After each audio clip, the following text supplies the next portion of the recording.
निखत, आपने गैर मुस्लिम वाली बात कही, उसको लेकर कल अमित शाह की तरफ से साफ कर दिया गया था। दूसरा सवाल आपने जो कहा कि साहब मस्जिदों कब्रिस्तान की जमीन कहां से दिखाएंगे हम डीड, उसको लेकर साफ कर दिया गया कि कानून जो है वो पहले से लागू नहीं होगा, रेट्रोस्पेक्टिव नहीं है, आगे से जब कानून बन जाएगा तब से लागू होगा, तब से डीड दिखानी होगी। निखत, मेरा एक सवाल रह गया था रोमाना जी। अच्छा हुआ आपने समय दिया, क्योंकि भारतीय जनता पार्टी के प्रवक्ता और पूरी पार्टी इनकी सरकार हो लगातार एक बात कह रही कि वक्फ में जो अमेंडमेंट है उससे मुसलमानों का उत्थान होगा। क्या उत्थान होगा वो तो भगवान जाने, यही बेहतर बता सकते हैं। लेकिन मेरे 2-3 सवाल है। अगर आपको उत्थान ही करना था, मेरे पास कुछ आंकड़े हैं, वक्फ के नहीं है पर वो आंकड़े हैं जो वाकई मुसलमान को अफेक्ट करते हैं, तो उस पर मैं उम्मीद रखती हूँ कि बात वक्फ की हो रही है। अनएम्प्लॉयमेंट रेट अगर मुसलमान, आपने 3 सवाल कहे थे, 2 सवाल आपने पूछे और दोनों का जवाब आरपी सिंह साहब की जगह मैंने आपको दे दिया, और वो भी सारी जानकारियां पब्लिक डोमेन में है, और इसीलिए आरोप विपक्ष पर यहाँ पर ये लग रहा है कि साहब उससे भ्रम फैलाने का काम कर रहा है।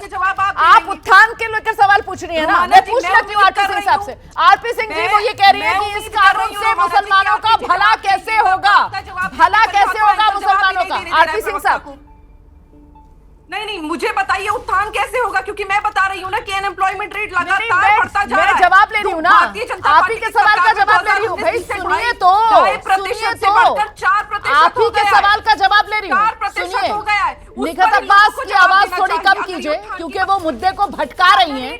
वक्फ से भला कैसे होगा जो संशोधन सरकार लेकर आई है, ये सवाल है ना निखत आपका, इस पर जवाब सुनने की हिम्मत रखिए। आरपी सिंह साहब जवाब दीजिए। निखत बिटिया जरा ध्यान से सुना बिटिया, अभी तक वक्फ के अंदर शिया सुन्नी बैकवर्ड क्लास मुस्लिम, पहली बार होगा कि बैकवर्ड मतलब ओबीसी जो मुस्लिम्स हैं, वो बोरा आगा खानी ये सब लोग आएंगे जी। इससे पहले इनको तो इससे कहो कि जो वक्फ का जो सारा डिस्ट्रीब्यूशन है इनके नजर में रहेगा कि वो पैसा बैकवर्ड क्लास मुस्लिम्स को मिल रहा नहीं मिल रहा, उनकी चिंता हो रही नहीं हो रही। ये इसलिए लाया गया, ये जो अमेंडमेंट लाएगी इसका एक कारण ये भी है कि इसका वाइडर रिप्रेजेंटेशन हो। और कृपा कर ये मत बोलिए कि इसमें कहीं हिंदू ले आए। सर बिटिया, इसमें 2 फर्क है।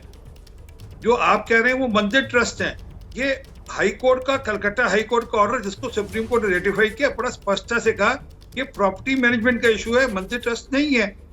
इसलिए फर्क समझिए। और प्रॉपर्टी मैनेजमेंट में जो एक्सपर्ट, आप हिंदू छोड़िए, आप किसी क्रिश्चियन को ले आइए, किसी और व्यक्ति को ले आइए जो कि एक्सपर्ट हो उस सारे प्रॉपर्टी मैनेजमेंट से, कैसे हम एक्रूअल, उससे हम कैसे ज्यादा फायदा ले सकते हैं, जो प्रॉपर्टीज है उसका रेंटल या अन्यथा लाभ लेकर हम कैसे गरीब मुसलमान की चिंता कर सकते हैं। मूल बात तो यही है। ठीक है। और मैंने कहा, मैं अपनी तरफ से कोट नहीं कर रहा, 1,20,000 करोड़ रुपए की प्रॉपर्टीज हैं, 10% भी हुआ तो 12,000 करोड़ रुपया होता है साल का, उसमें लाभ होगा। वो लाभ जाने दीजिए गरीब मुसलमान के लिए, यही तो हम कह रहे हैं। वो कुछ लोग अपने निजी लाभों के लिए हथियाकर बैठे हुए हैं। ठीक है, मैं एक नाम देता हूँ, यासीन मलिक, नाम सुना सवाल बाकी है? अभी भी कोई सवाल बाकी है? एक सेकंड और नहीं, मैं तो पूछ रही हूँ, यासीन मलिक का सवाल नाम आने सुना नहीं नहीं दे रहे। देता। आप मेरा लाइव सवाल आने नहीं दे रहे रोमाना। आप मैं सवाल पूछती हूँ, आप जवाब देती है। मैं उम्मीद करती हूँ आरपी जी जवाब दें।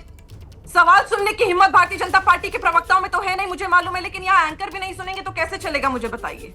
आप पारदर्शिता की बात हो रही है, मेरा सवाल दर्शकों ने सुने, 3 सवालों का जवाब आ गया। अब अगर सवाल सुनने, जवाब मिलने के बाद निखत अब्बास समझना नहीं चाहती है तो फिर मैं कुछ नहीं कर सकती हूँ ना। जी ऐसा क्यों है कि आरपी जी को आप लगातार अनइंटरप्टेड टाइम दे रहे हैं और मुझे नहीं दे रहे, फिर आप कहते हैं कि अगर हम बोलते हैं तो आप लोगों को बुरा लगता है। मेरी बात सवाल होने दीजिए ना, उसके बाद आप पूछिएगा। मैं आपके सवालों का जवाब दूंगी और बहुत अच्छे से दूंगी। मैंने कहा मैं कान कस के पकड़ती हूँ, इधर उधर नहीं पकड़ती हूँ। अरे सवाल पूछिए ना, और स्पष्ट सवाल है, क्योंकि इन्होंने मुसलमानों के उत्थान की बात मैं पूछ रही हूँ। मुझे बताइए, अनएम्प्लॉयमेंट रेट जो 2.5% इनकी सरकार से बढ़कर मुसलमानों का 3.5 से 4% हो गए, उसमें उत्थान क्यों नहीं करते हैं? यही बता रहे, इन्हीं के सरकारी आंकड़े बता रहे कि सैलरीड एम्प्लॉयमेंट 21.5% से घट के 18% मुसलमानों के लिए हो गई है। उस पर जवाब क्यों नहीं देते हैं? बच्चों के लिए, क्योंकि एजुकेशन की बात करी, आरपी भाई ने बात करी, इसीलिए पूछ रही हूँ। ड्रॉप आउट मुस्लिम बच्चों का सेकेंडरी स्कूल में 18% हो गया, बढ़ गया, ये दर बढ़ता जा रहा है। नेशनल एवरेज 12.6% है, उससे कई ज्यादा मुसलमानों का, जबकि मुसलमान माइनॉरिटी में है।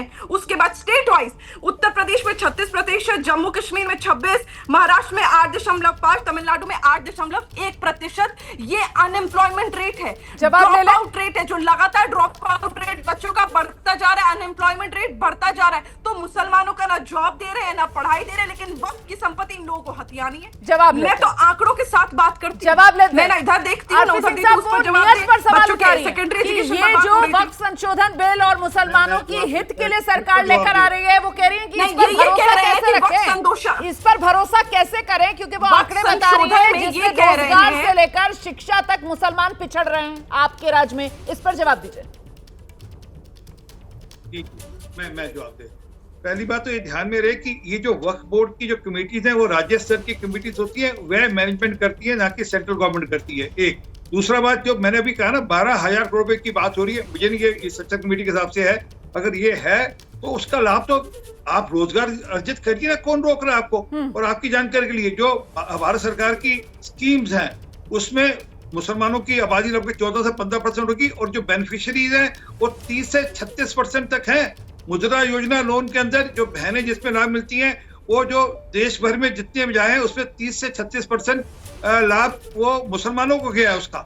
तो अगर मुसलमान नौकरी ना कर अपना खुद का स्वरोजगार ढूंढना चाहता है तो बहुत अच्छी बात है। सेंट्रल गवर्नमेंट तो इससे अच्छी बात नहीं सकती। निकट बिटिया मैंने निकट बिटिया ठोका नहीं, निकट बिटिया मुझे ब्रेक के लिए यहाँ पर रोकना है, मुझे ब्रेक के लिए यहाँ पर रोकना है। मुद्दा जो है वो वक्फ संशोधन बिल है, लोकसभा से पास हो चुका है, अब आज राज्यसभा में आएगा और लोकसभा से पास होने के बाद के राज्यसभा में भी विश्वास इस पर जताएगा सदन। इसी को लेकर नजर हमारी बनी हुई है।